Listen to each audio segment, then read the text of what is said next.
Guys, sorry for that delay. No real delay because all I did was turn off the camera. I hopped on the computer and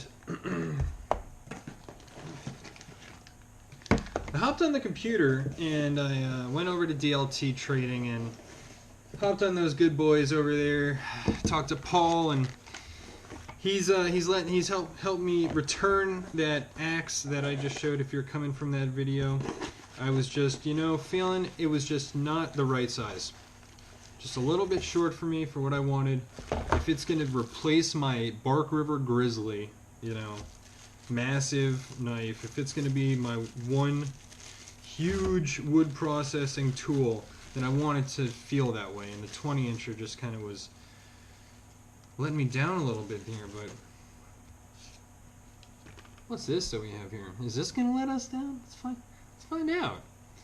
Let's find out. This is a first production run Springbok, and this is not the Springbok 2. This is just the Springbok 1, normal size.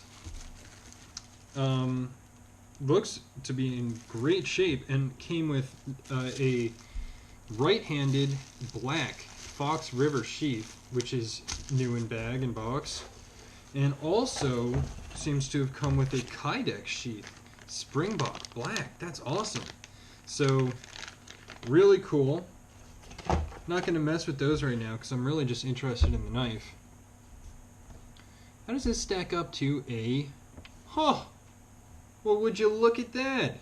I had the feeling that these would look very similar, even though that I never looked up the dimensions on them, and I still just had the feeling that they were going to be quite similar in design and not in design, just in size and everything, but they seem to be exactly same blade length, same handle length, same stock thickness.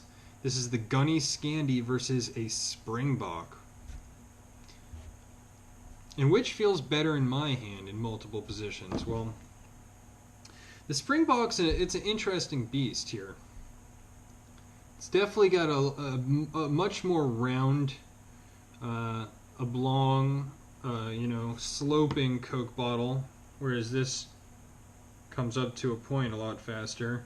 There's deeper valleys in here, whereas this just kind of has a steady hump over the whole thing. And it has this small little finger choil. It's nice. Nice. It's a cool looking blade. You gotta admit that the swedge and everything just looks really sweet up here, kind of squad leadery. This carbon fiber on it is fantastic. Something else. Huge lanyard hole, always a plus. We talk about that quite often here on Jimbo TV. But yeah, there was actually a big issue with the second run of Grizzlies. And that had carbon fiber, and they call this like random carbon fiber patterning, and I can see it a tiny bit just right where these holes are, but man, some of the Grizzlies had some huge pitting in those areas, but I'm not seeing any of that in this knife, so that's really cool.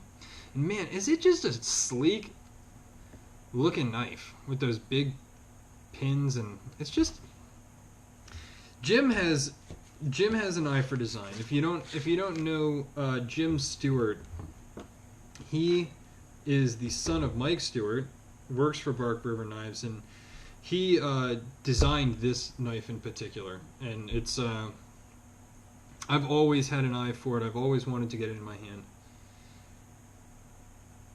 Here's a canoe. Obviously a bigger knife, but in the black and silver configuration, I thought that they might just kind of look cool next to each other. Give you a little look-see here. I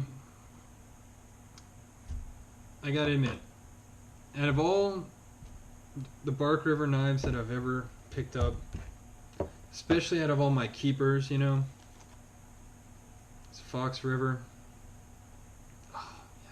My first real keeper Bark River knife. You can see the smile on my face, how much I love this knife.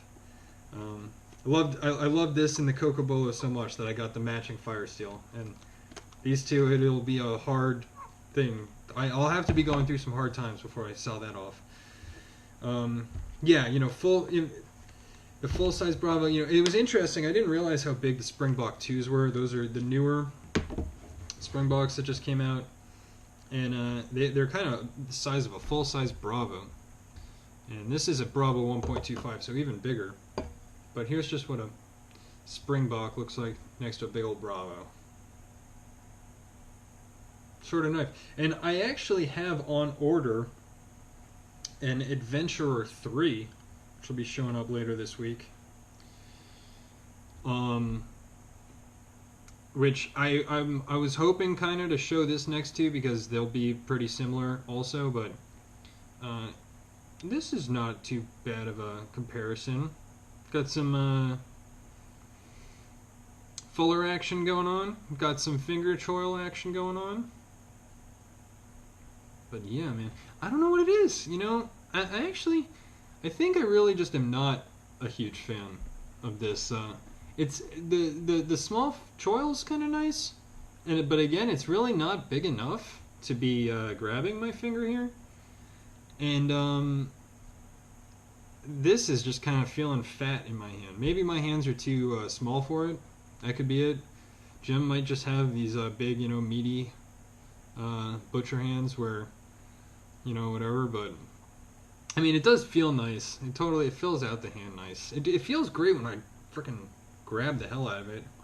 But I don't ever really grab my knives like this, you know. And even then, my Bravo still feels better. And let's see how the Gunny feels. Yeah, I much prefer the Gunny too. And you know, I think it's probably just because I have medium to smaller hands. So this is filling out my hand a lot more. And I just feel like I have just slightly less, it's just filling out my hand more. And you know what? You could like that more. You could not. But anyway, either way, this one in particular is absolutely gorgeous. So, found this one on Blade Forums. And I think it's probably just going to go right back up for sale or trade. Bark River Group first. That's where I like to do my business the most. If I'm trading or selling a Barky, you know, friends and family first. Am I right?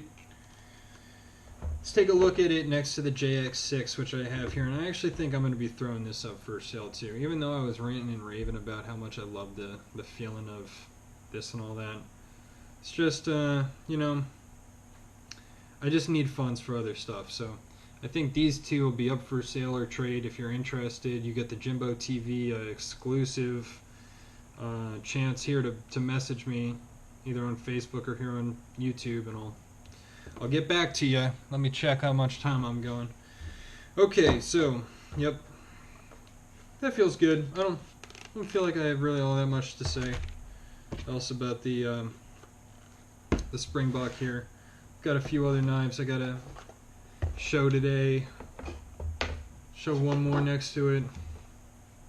Even though I actually didn't show it next to the Fox River, so I might as well compare it to a Fox River type blade. And this one actually has the same size. It's the Wolf River.